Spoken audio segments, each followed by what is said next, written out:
Livro Ética Nicomaco. Autor Aristóteles. Livro 2. Capítulo 1.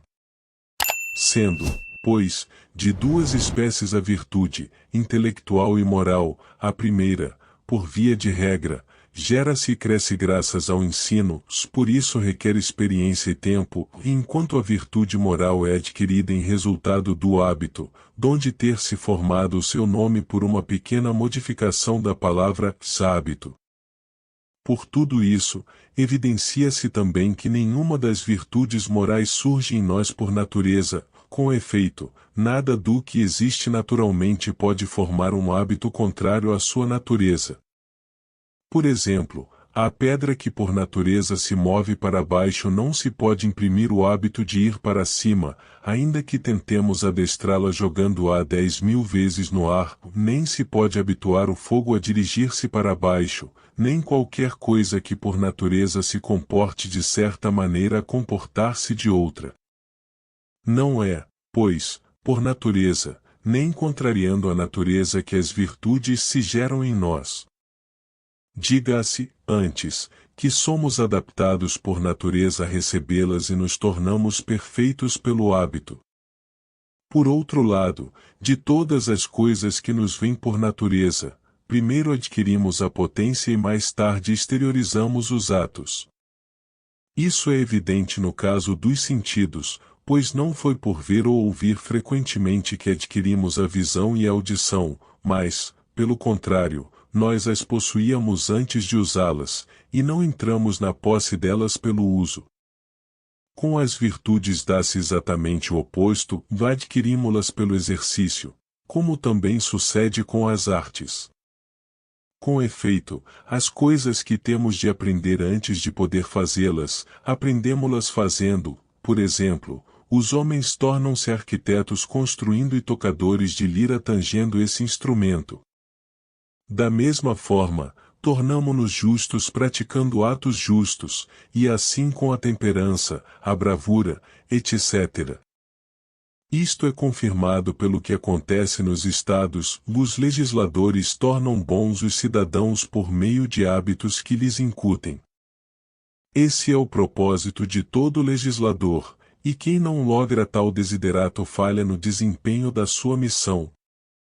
Nisso, precisamente, reside a diferença entre as boas e as más constituições. Ainda mais, das mesmas causas e pelos mesmos meios que se gera e se destrói toda virtude, assim como toda a arte, de tocar a lira surgem os bons e os maus músicos. Isso também vale para os arquitetos e todos os demais, construindo bem, tornam-se bons arquitetos, construindo mal, maus. Se não fosse assim não haveria necessidade de mestres, e todos os homens teriam nascido bons ou maus em seu ofício. Isso, pois, é o que também ocorre com as virtudes, e pelos atos que praticamos em nossas relações com os homens nos tornamos justos ou injustos, pelo que fazemos em presença do perigo e pelo hábito do medo ou da ousadia, nos tornamos valentes ou covardes. O mesmo se pode dizer dos apetites e da emoção da ira, uns se tornam temperantes e calmos, outros sem limites irascíveis, portando-se de um modo ou de outro em igualdade de circunstâncias. Numa palavra, as diferenças de caráter nascem de atividades semelhantes.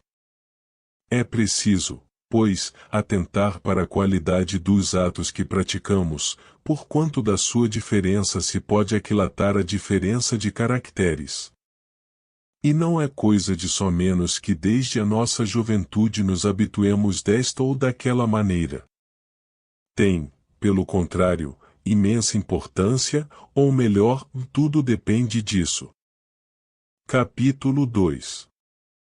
Uma vez que a presente investigação não visa ao conhecimento teórico como as outras, por que não investigamos para saber o que é a virtude, mas a fim de nos tornarmos bons, do contrário nosso estudo seria inútil, devemos examinar agora a natureza dos atos, isto é, como devemos praticá-los, pois que, como dissemos, Eles determinam a natureza dos estados de caráter que daí surgem.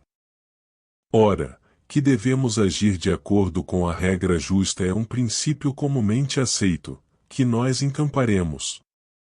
Mais tarde havemos de nos ocupar dele, examinando o que seja a regra justa e como se relaciona com as outras virtudes. Uma coisa, porém, deve ser assentada de antemão, e é que todo esse tratamento de assuntos de conduta se fará em linhas gerais e não de maneira precisa. Desde o princípio fizemos ver que as explicações que buscamos devem estar de acordo com os respectivos assuntos. Tal como se passa no que se refere à saúde, as questões de conduta e do que é bom para nós não têm nenhuma fixidez. Sendo essa a natureza da explicação geral, a dos casos particulares será ainda mais carente de exatidão, pois não há arte ou preceito que os abranja a todos, mas as próprias pessoas atuantes devem considerar, em cada caso, o que é mais apropriado à ocasião, como também sucede na arte da navegação e na medicina. Mas, embora o nosso tratado seja desta natureza, devemos prestar tanto serviço quanto for possível. Comecemos, pois, por frisar que está na natureza dessas coisas o serem destruídas pela falta e pelo excesso, como se observa no referente à força e à saúde, pois, a fim de obter alguma luz sobre coisas imperceptíveis, devemos recorrer à evidência das coisas sensíveis. Tanto a deficiência como o excesso de exercício destroem a força, e, da mesma forma, o alimento ou a bebida que ultrapassem determinados limites, tanto para mais como para menos, destroem a saúde ao passo que, sendo tomados nas devidas proporções, a produzem, aumentam e preservam.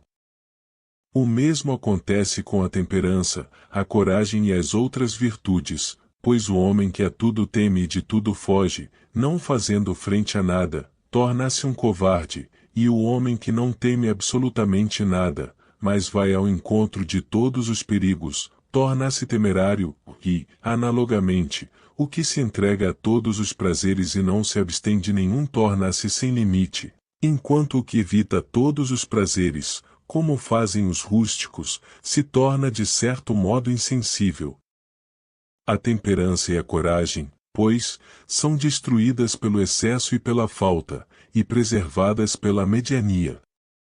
Mas não só as causas e fontes de sua geração e crescimento são as mesmas que as de seu perecimento, como também é a mesma esfera de sua atualização. Isto também é verdadeiro das coisas mais evidentes aos sentidos, como a força, por exemplo, dela é produzida pela ingestão de grande quantidade de alimento e por um exercício intenso, e quem mais está em condições de fazer isso é o homem forte. O mesmo ocorre com as virtudes, tornamo-nos temperantes abstendo-nos de prazeres, e é depois de nos tornarmos tais que somos mais capazes dessa abstenção. E igualmente no que toca à coragem, pois é habituando-nos a desprezar e arrostar coisas terríveis que nos tornamos bravos, e depois de nos tornarmos tais, somos mais capazes de lhes fazer frente. Capítulo 3. Devemos tomar como sinais indicativos do caráter o prazer ou a dor que acompanham os atos, porque o homem que se abstém de prazeres corporais e se deleita nessa própria abstenção é temperante, enquanto o que se aborrece com ela é sem limite, e quem arrosta coisas terríveis e sente prazer em fazê-lo, ou, pelo menos, não sofre com isso, é bravo, enquanto o homem que sofre é covarde. Com efeito, a excelência moral relaciona-se com prazeres e dores, é por causa do prazer que praticamos mais ações, e por causa da dor que nos abstemos de ações nobres. Por isso deveríamos ser educados de uma determinada maneira desde a nossa juventude, como diz Platão, a fim de nos deleitarmos e de sofrermos com as coisas que nos devem causar deleite ou sofrimento, pois essa é a educação certa. Por outro lado, se as virtudes dizem respeito a ações e paixões, e cada ação e cada paixão é acompanhada de prazer ou de dor, também por este motivo a virtude se relacionará com prazeres e dores. Outra coisa que está a indicá-lo é o fato de ser infligido o castigo por esses meios. Ora, o castigo é uma espécie de cura, e é da natureza das curas o efetuarem-se pelos contrários. Ainda mais, como dissemos não faz muito, todo estado da alma tem uma natureza relativa e concernente à espécie de coisas que tendem a torná-la melhor ou pior, mas é em razão dos prazeres e dores que os homens se tornam maus, isto é, buscando-os ou evitando-os, quer prazeres e dores que não devem, na ocasião em que não devem ou da maneira pela qual não devem buscar ou evitar, quer por errarem numa das outras alternativas semelhantes que se podem distinguir. Por isso, muitos chegam a definir as virtudes como certos estados de inflexibilidade e repouso, ou não acertadamente, porém, porque se exprimem de modo absoluto, sem dizer o como se deve, como não se deve, quando se deve ou não se deve, e as outras condições que se podem acrescentar. Admitimos, pois, que essa espécie de excelência tende a fazer o que é melhor com respeito aos prazeres e às dores, e que o vício faz o contrário. Os fatos seguintes também nos podem mostrar que a virtude e o vício se relacionam com essas mesmas coisas. Como existem 3 objetos de escolha e 3 de rejeição, o nobre, o vantajoso, o agradável e seus contrários, o vil, o prejudicial e o doloroso, a respeito de todos eles o homem bom tende a agir certo e o homem mau a agir errado, e especialmente no que toca ao prazer. Com efeito, além de ser comum aos animais, este também acompanha todos os objetos de escolha, pois até o nobre e o vantajoso se apresentam como agradáveis. Acresce que o agradável e o doloroso cresceram conosco desde a nossa infância, e por isso é difícil conter essas paixões, enraizadas como estão na nossa vida.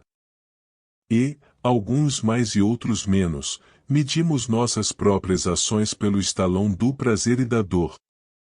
Por esse motivo, toda a nossa inquirição girará em torno deles, já que, pelo fato de serem legítimos ou ilegítimos, o prazer e a dor que sentimos têm efeito não pequeno sobre as nossas ações.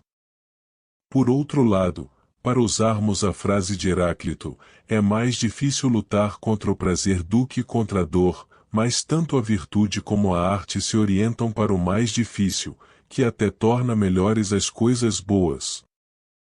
Essa é também a razão por que tanto a virtude como a ciência política giram sempre em torno de prazeres e dores, de vez que o homem que lhes der bom uso será bom e o que lhes der mau uso será mau.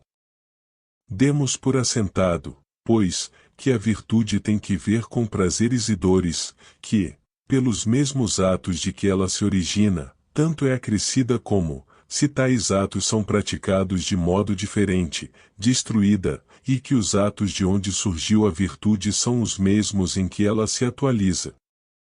Capítulo 4.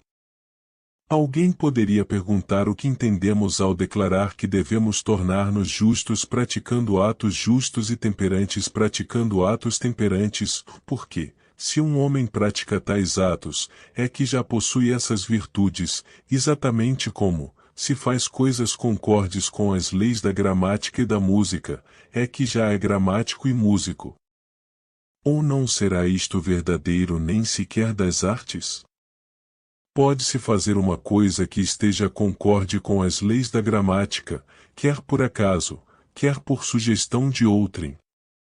Um homem, portanto, só é gramático quando faz algo pertencente à gramática e o faz gramaticalmente, e isto significa fazê-lo de acordo com os conhecimentos gramaticais que ele próprio possui. Sucede, por outro lado, que neste ponto não há similaridade de caso entre as artes e as virtudes, porque os produtos das primeiras têm a sua bondade própria, bastando que possuam determinado caráter, mas porque os atos que estão de acordo com as virtudes tenham determinado caráter, não se segue que sejam praticados de maneira justa ou temperante. Também é importante que o agente se encontre em determinada condição ao praticá-los. Em primeiro lugar, deve ter conhecimento do que faz, e em segundo, deve escolher os atos, e escolhê-los por eles mesmos, e em terceiro, sua ação deve proceder de um caráter firme e imutável. Estas não são consideradas como condições para a posse das artes, salvo o simples conhecimento, ou mais como condição para a posse das virtudes. O conhecimento pouco ou nenhum peso tem, ao passo que as outras condições, se isto é, aquelas mesmas que resultam da prática amiudada de atos justos e temperantes, são, numa palavra, tudo. Por conseguinte, as ações são chamadas justas e temperantes quando são tais como as que praticaria o homem justo ou temperante, ou mais não é temperante o homem que as pratica, e sim o que as pratica tal como o fazem os justos e temperantes. É acertado, pois, dizer que pela prática de atos justos se gera o homem justo, e pela prática de atos temperantes, o homem temperante, ou sem essa prática, ninguém teria sequer a possibilidade de tornar-se bom. Mas a maioria das pessoas não procede assim.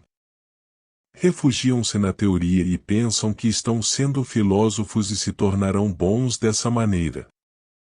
Nisto se portam, de certo modo, como enfermos que escutassem atentamente os seus médicos, mas não fizessem nada do que estes lhes prescrevessem. Assim como a saúde destes últimos não pode restabelecer-se com tal tratamento, a alma dos segundos não se tornará melhor com semelhante curso de filosofia. Capítulo 5. Devemos considerar agora o que é a virtude. Visto que na alma se encontram três espécies de coisas, paixões, faculdades e disposições de caráter, a virtude deve pertencer a uma destas. Por paixões entendo os apetites, a cólera, o medo, a audácia, a inveja, a alegria, a amizade, o ódio, o desejo, a emulação, a compaixão, e em geral os sentimentos que são acompanhados de prazer ou dor. Por faculdades, as coisas em virtude das quais se diz que somos capazes de sentir tudo isso, ou seja, de nos irarmos, de magoar-nos ou compadecer-nos, por disposições de caráter, as coisas em virtude das quais nossa posição com referência às paixões é boa ou má. Por exemplo, com referência à cólera, nossa posição é má se a sentimos de modo violento ou demasiado fraco, e boa se a sentimos moderadamente, e da mesma forma no que se relaciona com as outras paixões. Ora, nem as virtudes nem os vícios são paixões, porque ninguém nos chama bons ou maus devido às nossas paixões, e sim devido às nossas virtudes ou vícios, e porque não somos louvados nem censurados por causa de nossas paixões. O homem que sente medo ou cólera não é louvado, nem é censurado o que simplesmente se encoleriza, mas sim o que se encoleriza de certo modo, mas pelas nossas virtudes e vícios somos efetivamente louvados e censurados. Por outro lado, sentimos cólera e medo sem nenhuma escolha de nossa parte, mas as virtudes são modalidades de escolha, ou envolvem escolha.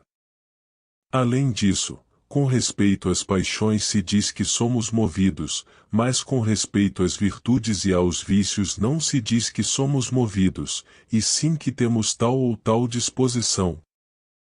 Por estas mesmas razões, também não são faculdades, porquanto ninguém nos chama bons ou maus, nem nos louva ou censura pela simples capacidade de sentir as paixões.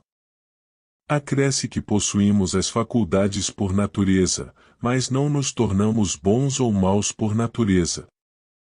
Já falamos disto acima. Por conseguinte, se as virtudes não são paixões nem faculdades, só resta uma alternativa, a de que sejam disposições de caráter. Mostramos, assim, o que é a virtude com respeito ao seu gênero. Capítulo 6. Não basta, contudo, definir a virtude como uma disposição de caráter, cumpre dizer que espécie de disposição é ela. Observemos, pois, que toda virtude ou excelência não só coloca em boa condição a coisa de que é excelência, como também faz com que a função dessa coisa seja bem desempenhada. Por exemplo, a excelência do olho torna bons tanto o olho como a sua função, pois é graças à excelência do olho que vemos bem. Analogamente, a excelência de um cavalo tanto o torna bom em si mesmo como bom na corrida, em carregar o seu cavaleiro e em aguardar de pé firme o ataque do inimigo. Portanto, se isto vale para todos os casos, a virtude do homem também será a disposição de caráter que o torna bom e que o faz desempenhar bem a sua função. Como isso vem a suceder, já o explicamos atrás, mas a seguinte consideração da natureza específica da virtude lançará nova luz sobre o assunto. Em tudo que é contínuo e divisível pode-se tomar mais, menos ou uma quantidade igual, e isso quer em termos da própria coisa, quer relativamente a nós, e o igual é um meio-termo entre o excesso e a falta. Por meio-termo no objeto entendo aquilo que é equidistante de ambos os extremos, e que é um só e o mesmo para todos os homens, e por meio-termo relativamente a nós, o que não é nem demasiado nem demasiadamente pouco, se este não é um só e o mesmo para todos. Por exemplo, se 10 é demais e 2 é pouco, 6 é o meio-termo, considerado em função do objeto. Porque excede e é excedido por uma quantidade igual, esse número é intermediário de acordo com uma proporção aritmética. Mas o meio-termo relativamente a nós não deve ser considerado assim, e se 10 libras é demais para uma determinada pessoa comer e 2 libras é demasiadamente pouco, não se segue daí que o treinador prescreverá 6 libras, porque isso também é, talvez, demasiado para a pessoa que deve comê-lo, ou demasiadamente pouco para Milo e demasiado para o atleta principiante. O mesmo se aplica à corrida e à luta. Assim, um mestre em qualquer arte evita o excesso e a falta, buscando o meio-termo e escolhendo o meio-termo não no objeto, mas relativamente a nós. Se é assim, pois, que cada arte realiza bem o seu trabalho, estendo diante dos olhos o meio-termo e julgando suas obras por esse padrão, e por isso dizemos muitas vezes que as boas obras de arte não é possível tirar nem acrescentar nada, subentendendo que o excesso e a falta destroem a excelência dessas obras, enquanto o meio-termo a preserva, e para este, como dissemos, se voltam os artistas no seu trabalho, e se, ademais disso, a virtude é mais exata e melhor que qualquer arte, como também o é a natureza, segue-se que a virtude deve ter o atributo de visar ao meio-termo. Refiro-me à virtude moral, pois é ela que diz respeito às paixões e ações, nas quais existe excesso, carência e um meio-termo. Por exemplo, tanto o medo como a confiança, o apetite, a ira, a compaixão, e em geral o prazer e a dor, podem ser sentidos em excesso ou em grau insuficiente, e, num caso como no outro, isso é um mal. Mas senti-los na ocasião apropriada, com referência aos objetos apropriados, para com as pessoas apropriadas, pelo motivo e da maneira conveniente, nisso consistem o meio-termo e a excelência característicos da virtude. Analogamente, no que tange às ações também existe excesso, carência e um meio-termo. Ora, a virtude diz respeito às paixões e ações em que o excesso é uma forma de erro, assim como a carência, ao passo que o meio-termo é uma forma de acerto digna de louvor, e acertar e ser louvada são características da virtude. Em conclusão, a virtude é uma espécie de mediania, já que, como vimos, ela põe a sua mira no meio-termo.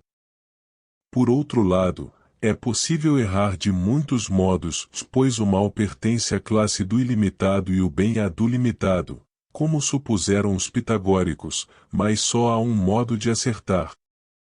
Por isso, o primeiro é fácil e o segundo difícil, fácil errar a mira, difícil atingir o alvo. Pelas mesmas razões, o excesso e a falta são característicos do vício, e a mediania da virtude. Pois os homens são bons de um modo só, e maus de muitos modos. A virtude é, pois, uma disposição de caráter relacionada com a escolha e consistente numa mediania, isto é, a mediania relativa a nós, a qual é determinada por um princípio racional próprio do homem dotado de sabedoria prática. E é um meio-termo entre dois vícios, um por excesso e outro por falta, pois que, enquanto os vícios ou vão muito longe ou ficam aquém do que é conveniente no tocante às ações e paixões, a virtude encontra e escolhe o meio-termo. E assim, no que toca à sua substância e à definição que lhe estabelece a essência, a virtude é uma mediania, com referência ao sumo bem e ao mais justo, porém, um extremo.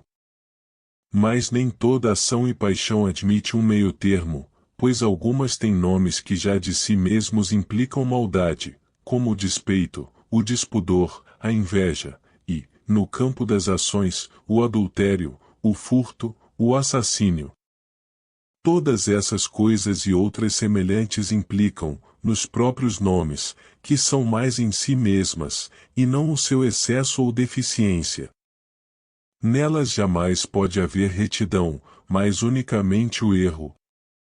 E, no que se refere a essas coisas, tampouco a bondade ou maldade dependem de cometer adultério com a mulher apropriada, na ocasião e da maneira convenientes, mas fazer simplesmente qualquer delas é um mal.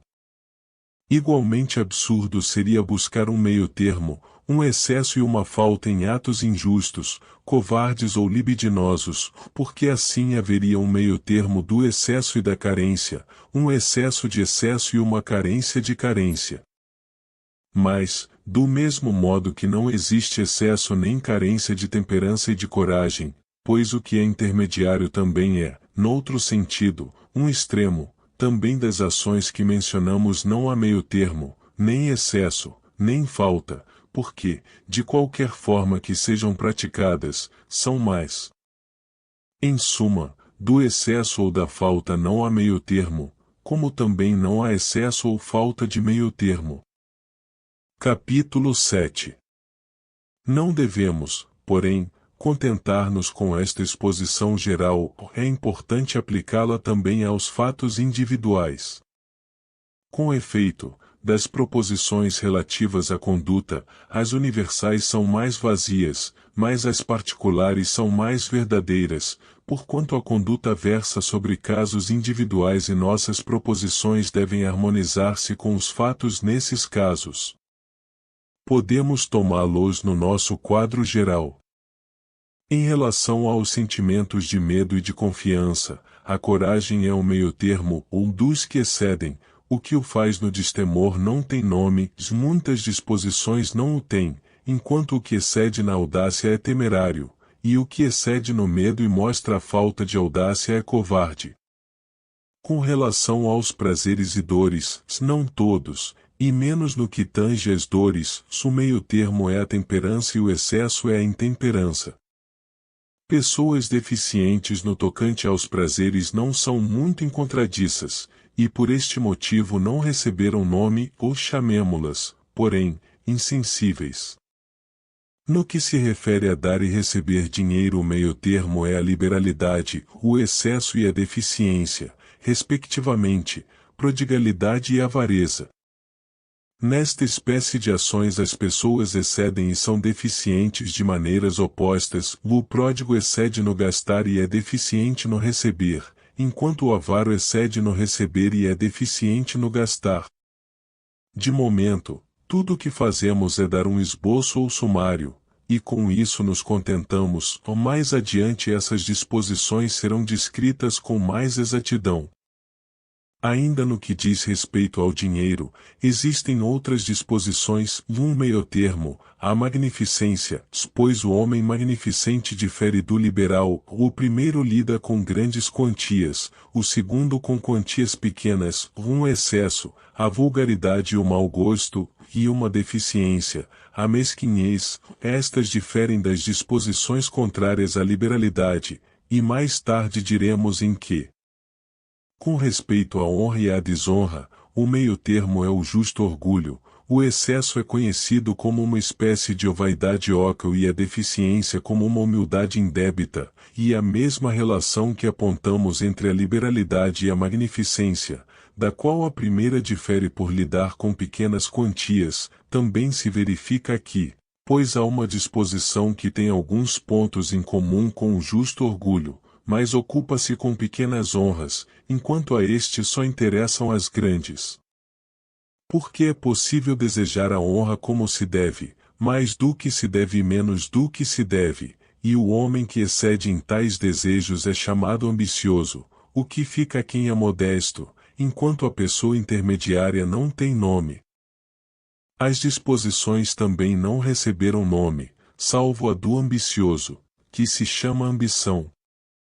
Por isso, as pessoas que se encontram nos extremos arrogam-se a posição intermediária, e nós mesmos às vezes chamamos as pessoas intermediárias de ambiciosas e outras vezes de modestas, e ora louvamos a primeira disposição, ora a segunda.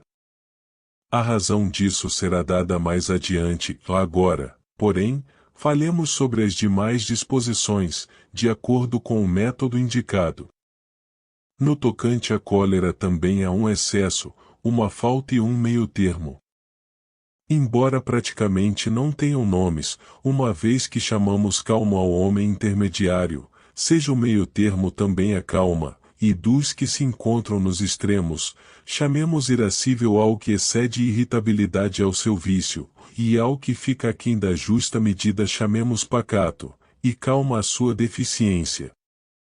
Há outros 3 meios-termos que diferem entre si, apesar de revelarem certa semelhança comum. Todos eles dizem respeito ao intercâmbio em atos e palavras, mas diferem no seguinte: um se relaciona com a verdade nessas esferas e os outros 2 com o que é aprazível, e destes, um se manifesta em proporcionar divertimento e o outro em todas as circunstâncias da vida. É preciso, portanto, falar destes 2, a fim de melhor compreendermos que em todas as coisas o meio-termo é louvável e os extremos nem louváveis nem corretos, mas dignos de censura. Ora, a maioria dessas disposições também não receberam nomes, mas devemos esforçar-nos por inventá-los, para que a nossa exposição seja clara e fácil de acompanhar. No que toca à verdade, o intermediário é a pessoa verídica e ao meio-termo podemos chamar veracidade, enquanto a simulação que exagera é a jactância e a pessoa que se caracteriza por esse hábito é jactanciosa, e a que subestima é a falsa modéstia, a que corresponde à pessoa falsamente modesta. Quanto à aprazibilidade no proporcionar divertimento, a pessoa intermediária é espirituosa e ao meio-termo chamamos espírito, o excesso é a chocarrice, e a pessoa caracterizada por ele, um chocarreiro, enquanto a pessoa que mostra deficiência é uma espécie de rústico e a sua disposição é a rusticidade. Vejamos, finalmente, a terceira espécie de aprazibilidade, isto é, a que se manifesta na vida em geral. O homem que sabe agradar a todos da maneira devida é amável, e o meio-termo é a amabilidade, enquanto o que excede os limites é uma pessoa obsequiosa se não tem nenhum propósito determinado, um lisonjeiro se visa ao seu interesse próprio, e o homem que peça por deficiência e se mostra sempre desagradável é uma pessoa mal-humorada e rixenta. Também há meios-termos nas paixões e relativamente a elas, pois que a vergonha não é uma virtude, e não obstante louvamos os modestos. Mesmo nesses assuntos, disse que um homem é intermediário e outro excede, como, por exemplo, o acanhado que se envergonha de tudo, e enquanto o que mostra deficiência e não se envergonha de coisa alguma é um despudorado, e a pessoa intermediária é modesta. A justa indignação é um meio-termo entre a inveja e o despeito, e estas disposições se referem à dor e ao prazer que nos inspiram a boa ou má fortuna de nossos semelhantes. O homem que se caracteriza pela justa indignação confrange-se com a má fortuna imerecida, o invejoso, que o ultrapassa, aflige-se com toda a boa fortuna alheia, e o despeitado, longe de se afligir, chega ao ponto de rejubilar-se. Teremos oportunidade de descrever alhures estas disposições. Quanto à justiça, como o significado deste termo não é simples, após descrever as outras disposições distinguiremos nele duas espécies e mostraremos em que sentido cada uma delas é um meio termo, e trataremos do mesmo modo as virtudes racionais. Capítulo 8. Existem, pois, três espécies de disposições, sendo duas delas vícios que envolvem excesso e carência respectivamente, e a terceira uma virtude, isto é, o meio-termo. E em certo sentido cada uma delas se opõe às outras duas, pois que cada disposição extrema é contrária tanto ao meio-termo como ao outro extremo, e o meio-termo é contrário a ambos os extremos, assim como o igual é maior relativamente ao menor e menor relativamente ao maior. Também os estados medianos são excessivos em confronto com as deficiências e deficientes quando comparados com os excessos, tanto nas paixões como nas ações. Com efeito, o bravo parece temerário em relação ao covarde, e covarde em relação ao temerário, e, da mesma forma, o temperante parece um voluptuoso em relação ao insensível e insensível em relação ao voluptuoso, e o liberal parece pródigo em confronto com o avaro e avaro em confronto com o pródigo. Por isso as pessoas que se encontram nos extremos empurram uma para outra intermediária. O homem bravo é chamado de temerário pelo covarde e covarde pelo temerário, e analogamente nos outros casos. Opostas como são umas às outras essas disposições, a maior contrariedade é a que se observa entre os extremos, e não destes para com o meio-termo, porquanto os extremos estão mais longe um do outro que do meio-termo, assim como o grande está mais longe do pequeno e o pequeno do grande, do que ambos estão do igual. Por outro lado, alguns extremos mostram certa semelhança com o meio-termo, como a temeridade com a coragem e a prodigalidade com a liberalidade. Os extremos, porém, mostram a maior disparidade entre si. Ora, os contrários são definidos como as coisas que mais se afastam uma da outra, de modo que as coisas mais afastadas entre si são mais contrárias. Ao meio-termo, o mais contrário às vezes é a deficiência, outras vezes o excesso. Por exemplo, não é a temeridade, que representa um excesso, mas a covardia, uma deficiência, que mais se opõe à coragem, ou mais no caso da temperança, o que mais se lhe opõe é a intemperança, um excesso. Isso se deve a dois motivos, um dos quais reside na própria coisa, pelo fato de um dos extremos estar mais próximo do meio-termo e assemelhar-se mais a ele, não opomos ao meio-termo esse extremo, e sim o seu contrário. Por exemplo, como a temeridade é considerada mais semelhante à coragem e mais próxima desta, e a covardia mais dissemelhante, é este último extremo que costumamos opor ao meio-termo, porquanto as coisas que mais se afastam do meio-termo são consideradas como mais contrárias a ele. Esta é, pois, a causa inerente à própria coisa. A outra reside em nós mesmos, pois aquilo para que mais tendemos por natureza nos parece mais contrário ao meio-termo. Por exemplo, nós próprios tendemos mais naturalmente para os prazeres, e por isso somos mais facilmente levados à intemperança do que à contenção. Daí dizermos mais contrários ao meio-termo aqueles extremos a que nos deixamos arrastar com mais frequência, e por isso a intemperança, que é um excesso, é mais contrária à temperança. Capítulo 9. Está, pois, suficientemente esclarecido que a virtude moral é um meio-termo, e em que sentido devemos entender esta expressão, e que é um meio-termo entre dois vícios, um dos quais envolve excesso e o outro deficiência, e isso porque a sua natureza é visar a mediania nas paixões e nos atos. Do que acabamos de dizer segue-se que não é fácil ser bom, pois em todas as coisas é difícil encontrar o meio termo. Por exemplo, encontrar o meio de um círculo não é para qualquer um, mas só para aquele que sabe fazê-lo, e, do mesmo modo, qualquer um pode encolerizar-se, dar ou gastar dinheiro, se isso é fácil, ou mais fazê-lo à pessoa que convém, na medida, na ocasião, pelo motivo e da maneira que convém, eis o que não é para qualquer um e tampouco fácil. Por isso a bondade tanto é rara como nobre e louvável. Por conseguinte, quem visa ao meio termo deve primeiro afastar-se do que lhe é mais contrário, como aconselha Calipso. Passa ao largo de tal ressaca e de tal surriada.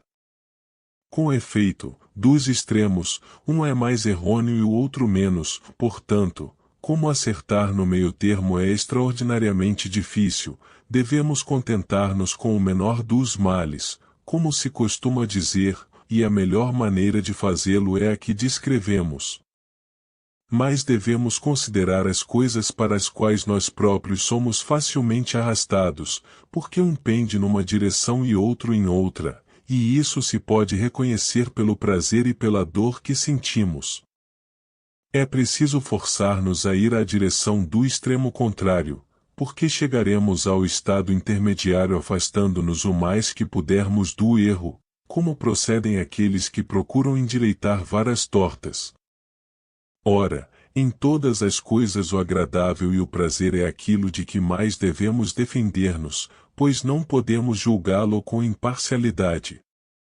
A atitude a tomar em face do prazer é, portanto, a dos anciãos do povo para com Helena, e em todas as circunstâncias cumpre-nos dizer o mesmo que eles, porque, se não dermos ouvidos ao prazer, correremos menos perigo de errar. Em resumo, é procedendo dessa forma que teremos mais probabilidades de acertar com o meio termo. Não há negar, porém, que isso seja difícil, especialmente nos casos particulares, pois quem poderá determinar com precisão de que modo, com quem, em resposta a que provocação e durante quanto tempo devemos encolerizar-nos? E às vezes louvamos os que ficam aquém da medida, qualificando-os de calmos, e outras vezes louvamos os que se encolerizam, chamando-os de varonis.